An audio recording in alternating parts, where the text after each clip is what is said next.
Negative pieces on a Supreme Court nominee under a Republican administration, in particular this administration, are an inevitability. Some are opinion pieces, some masquerade as objective journalism. Few in either category, however, will be as ridiculously bizarre as Paul Schwartzman and Michelle Boorstein's Washington Post piece on the elite world of Brett Kavanaugh, an elite world which, and I swear hyperbole is not being employed here, involves Kavanaugh's visits to a local bar and his wife's position organizing her neighborhood's 2-block 4th of July parade, which ends in a BBQ. For the second time in a week, I'm genuinely stunned that, at the Post one of their writers actually wrote a story so lazy and informed by careless bias, and b, one of their editors looked it over and put their imprimatur on it. In the first instance, the writer and editor could at least use the excuse that neither was familiar with Clickhole, the Onion's sister satire site,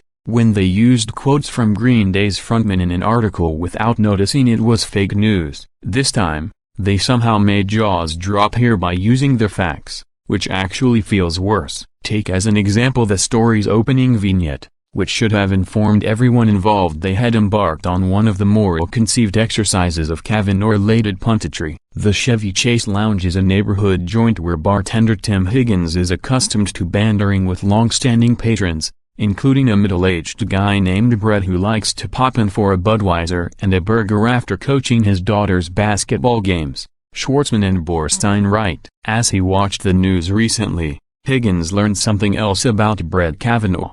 He was among the judges whom President Trump was considering to nominate to the U.S. Supreme Court. Most people in Washington tell you what they do, Higgins said from behind the bar Tuesday, the day after Trump nominated Kavanaugh. I never knew Brett was a lawyer. I expect we'll be seeing him in here a lot less. Yes, friends, I'm afraid to report the sad facts about Brett Kavanaugh. He coaches his daughter's basketball team. The guy at the local bar didn't know he was a judge on the second most powerful court in the nation and was a prospect for being called up to the SCOTUS. The man drinks Budweiser. America. We've all been fooled into supporting a Beltway elitist. This actually sounds even worse if you've spent some time in the District of Columbia, as writer James Hassan pointed out on Twitter.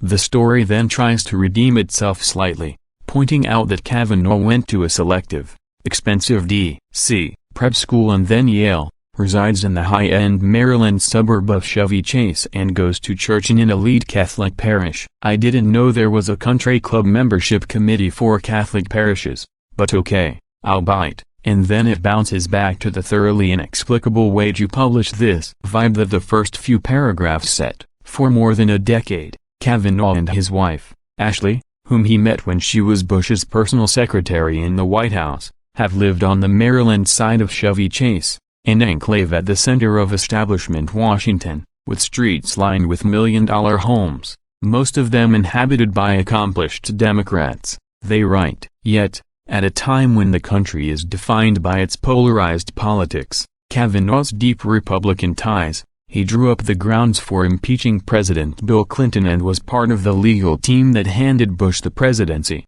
have not stopped him from blending in with his neighbors. Their committee evokes an earlier era when the two parties could socialize even as they fought ferociously over policy.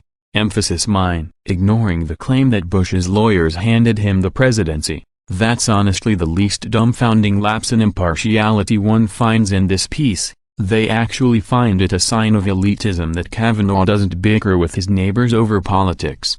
Apparently, Schwartzman and Boorstein have encountered conservatives so rarely they expect them to meet any ideological disagreements with rage and gunfire. But wait, his elitism gets worse. His wife plans a parade. Politics is not what comes up when Ashley Kavanaugh, the town manager for their section of Chevy Chase, organizes their neighborhood's 4th of July parade, a procession that lasts for all of 2 blocks and ends with a barbecue. They report. Her husband, a judge on the U.S. Court of Appeals for the D.C. Circuit, has been known to help direct traffic at the parade, ready to banter with neighbors about the Washington Nationals, whose games he regularly attends.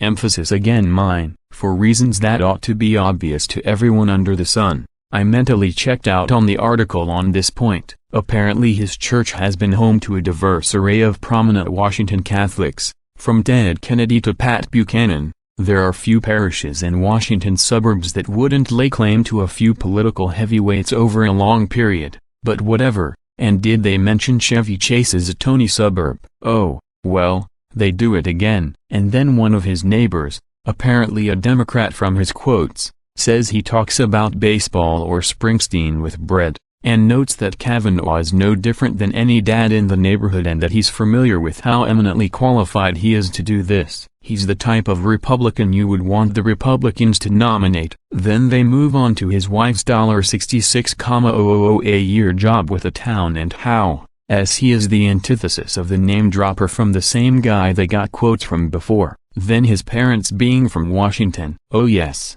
did we mention he went to D.C. prep schools before? Well, we mention it again, a consistent through line for the piece, and Yale makes another appearance, and they talk about how he was studious, the errant privilege of studying. Then they note how his reputation for rigor endured into adulthood as Kavanaugh built a resume brimming with elite Washington titles, had to work the word elite and somehow to remind you that, yes, you were reading an article about how a man who drinks Budweiser and listens to Springsteen is in fact the archetypal Washington elitist, then a long spiel about how he loved sports. Do you know George W. Bush and Charles Krauthammer liked sports, too? Again, totally elite, and how he coaches middle school basketball for his daughter's team. Then a pithy quote from the bartender about how he's a Democrat and the piece mercifully ends. In closing, I'd like to draw attention not to Kavanaugh's behavior, but instead a piece that didn't make the pages of the Washington Post regarding the behavior of Democrat Rep. Sheila Jackson Lee. Even though Rep.